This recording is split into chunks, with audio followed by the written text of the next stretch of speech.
Now make this quick list and I'm going to finish. Number one, for us to really count on the future and to count on each other, here's a good list. Number one, morality, doing what's right. With Herbalife's marketing now and these incredible products we have, you know, doing it right is going to be so easy, there's going to be no reason for doing it wrong. There's no reason for making promises we can't fulfill. Here's what I learned early in my career. Always remember, whoever you're working with, this is what you want to occur later.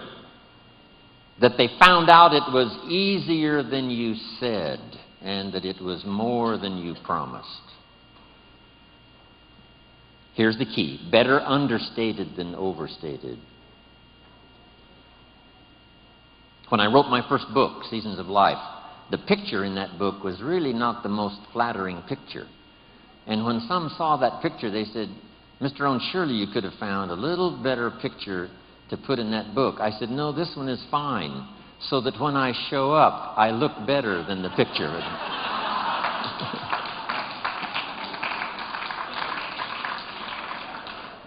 That's better than using the glamour picture, right? And then when you show up, you look a little older. Here's what's next in the vocabulary for leadership for our future. Make these notes now. Next is truth. To deal in truth, we're going to speak the truth. We want to build on truth, what is right. Here's what's next. Responsibility. Accepting responsibility. If we want the fortune, we must also accept the responsibility that goes with building it. Then the responsibility of what to do with it. Next is courage. Courage is that unique quality Mark had after he conducted his first meeting, and everybody said, we're not interested. Here's what he needed at that moment, courage, to do the second meeting. And at the second meeting, someone said yes. Your courage will be rewarded. There's no better place to place it than here. When you're discouraged with 3 in a row who say no, just remember, let your courage now show to talk to the next 3. Because out of the next 3, one may be the person that helps you become wealthy and rich. Public courage. Private courage. The courage when no one's around. When you make those resolves and decide for yourself you're going to do something, make some changes, whatever. Courage of thought. Here's an excellent one, courage to change. I have to work on this one.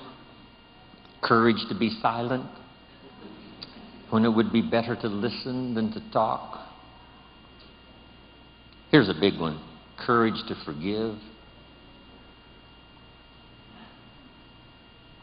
Here's an important one, courage to compromise. You give a little, I'll give a little, somehow we'll work it out.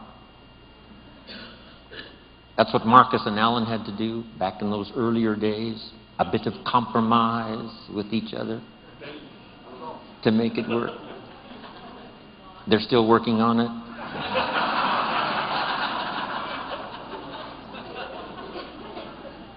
Here's the next one, courage to risk. That's what life really is all about. Not an undue risk, but risk.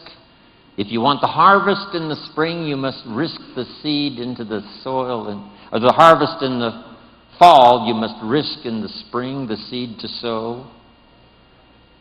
You've got to risk some of your time.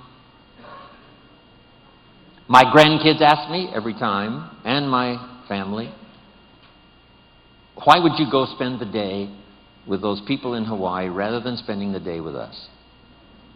I've got to give them some excellent reasons. And then when I see them shortly, they will ask me, was it worth it to go spend the day with them and not with us? So how I ration out my time and how you ration out your time is so important. Have the courage to make those wise decisions. Now, my family knows that a big part of my life now, of course, is Herbalife. And they love the stories. And when I say to them, I had a chance in Maui to make a deposit of my own personal experience into the lives of so many incredible leaders from Herbalife around the world that maybe, just maybe, that experience I had, depositing my experience into the thoughts and consciousness of all of you, no telling what kind of miracles that may work. And when I get through sharing with my family this opportunity I had to speak to you today, they say, yes, Grandpa, yes, Papa, it was worth it for you to go to Maui and be with the Herbalife family.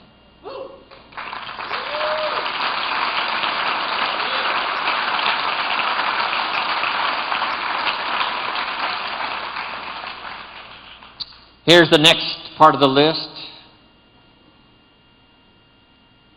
Keep your word. What you promise, make sure you fulfill.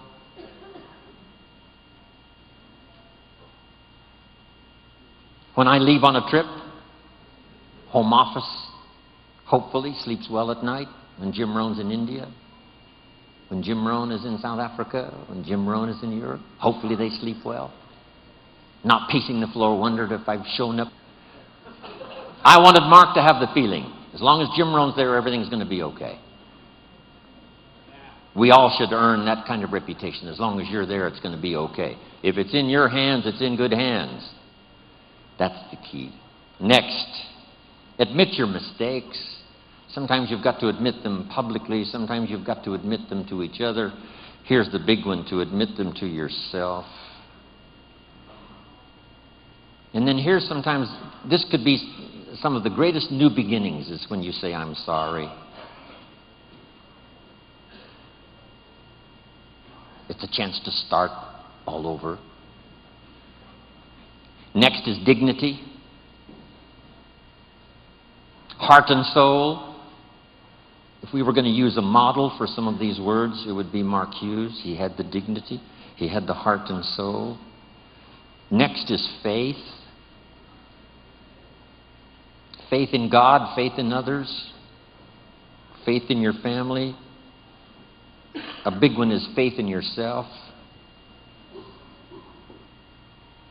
Here's one we all knew Mark for: class of spirit, class of manners, class that understands position, place. Here's a unique one, a touch of humility.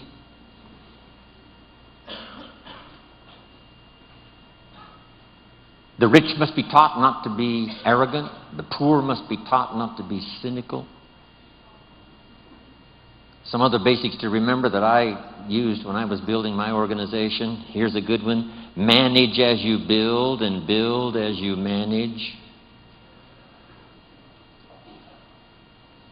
It doesn't take but a short conversation to find out some people's problems. They have stopped building and started managing. But the key here says, build as you manage and manage as you build. It probably wouldn't be too far wrong to use the old 80-20 rule here. Spend 80% of your time building and 20% of your time managing what you build. But it's easy to get the wrong numbers here and spend 20% of your time building and 80% of your time managing. What made me one of the world's best recruiters?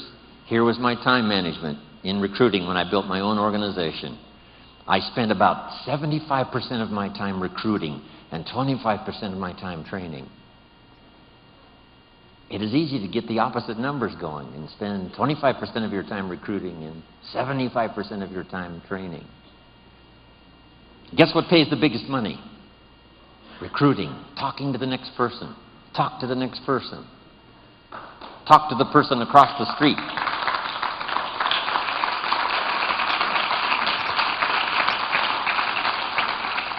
I shared this with Alan yesterday or today. When we opened India, someone asked me, should I go to India? And I said, if you walk out your front door and look down the street and there's no cars and no people, and you walk over one more street and look up and down the street and there's no cars and no people, you should go to India.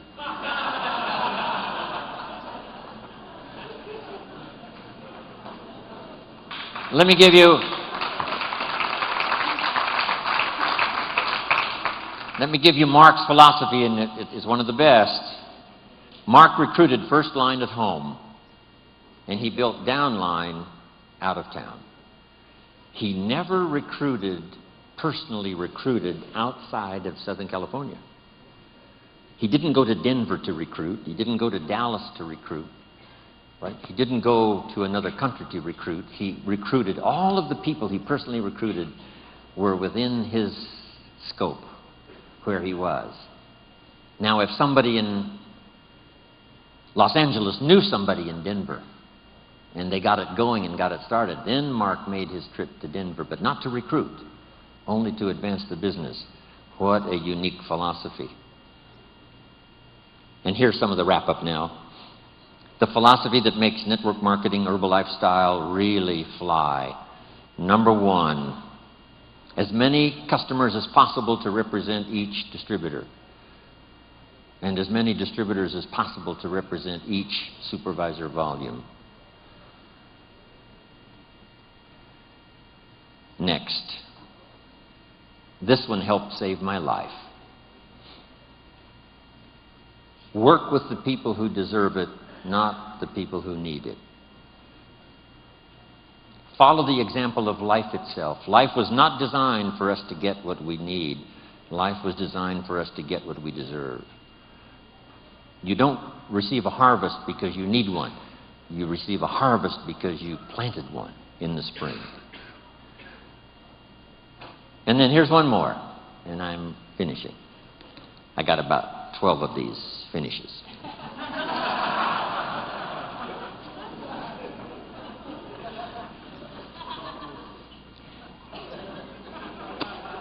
This one really did it for me now. Here it is.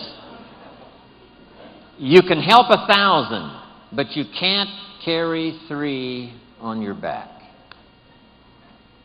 That helped to change my network marketing career. You can help 1,000, but you can't carry 3.